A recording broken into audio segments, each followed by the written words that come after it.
Welcome to cine Tamil. Final destination blood லைனோட Tamil teaser இப்போ வந்திருக்கு. டீசர் நல்லா இருக்கு. இது ஃபைனல் டெஸ்டினேஷனில் வர 6வது படம். 5வது படம் 2011 ரிலீஸ் ஆச்சு. ஸோ 14 வருஷத்துக்கு அப்புறம் அடுத்த படம் வரப்போகுது. படம் எப்படி வந்திருக்குன்னு வெயிட் பண்ணி பார்ப்போம். May 16 தமிழ் டப்பிங்கோட இந்தியாவில் ரிலீஸ் ஆக போகுது. நம்ம மார்வலோட ஃபென்டாஸ்டிக் ஃபோர் ஃபர்ஸ்ட் ஸ்டெப்போட டீசர் இப்போ வந்திருக்கு. டீசர் பார்க்குறப்போ இது விண்டேஜ் ஸ்டைலில் எடுத்திருப்பாங்க போல. இது டேரெக்டாக நம்ம ஆர்டிஜே வில்லன் நடிக்க போகிற சீக்ரெட் ஹார்ஸோட கனெக்ட் ஆக போகுது. அதனால் ஒரு பயங்கர எக்ஸ்பெக்டேஷன் இருக்குது. மூவி ஜூலை 25 ரிலீஸ் ஆக போகுது. டீசர் லிங்க் டிஸ்கிரிப்ஷனில் இருக்குது. நம்ம தனுஷ் டைரக்ட் பண்ணியிருக்க நிலவுக்கு நடி என்மேல் கோவம் மூவியோட 4th சிங்கிள் இப்போ வந்திருக்கு. சாங் நேம் புல்ல. தனுஷ் லிரிக்ஸில் ஜிவி பிரகாஷ் மியூசிக்கில் ஜிவி பிரகாஷ் இதை பாடியிருக்காரு. சாங் லிங்க் டிஸ்கிரிப்ஷனில் இருக்குது. நம்ம சித்தார்த்தோட அடுத்த படத்தோட டைட்டில் அண்ட் ஃபர்ஸ்ட் லுக் வந்து நாளைக்கு ஈவினிங் 6 o'clock வரப்போறதா இப்போ அறிவிச்சிருக்காங்க. இந்த படத்தோட டேரக்டர் 8 தொட்டாக்கில் எடுத்த Sri Ganesh.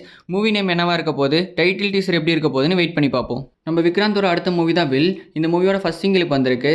Song name Tesla. Song link டிஸ்கிரிப்ஷனில் இருக்குது. இந்த வருஷம் பொங்கலுக்கு ரிலீஸ் ஆகி டிசாஸ்டரான மூவி தான் கேம் சேஞ்சர். இந்த படம் வந்து February 7 வந்து அமேசான் பிரைமில் ஸ்ட்ரீம் பண்ண போகிறதா ஆஃபீஸில் அறிவிச்சிட்டாங்க. தொடர்ந்து அப்டேட்ஸை தெரிஞ்சுக்கொள்ள சப்ஸ்கிரைப் பண்ணுங்கள் சினி தமிழ் சேனலை. தேங்க்யூ.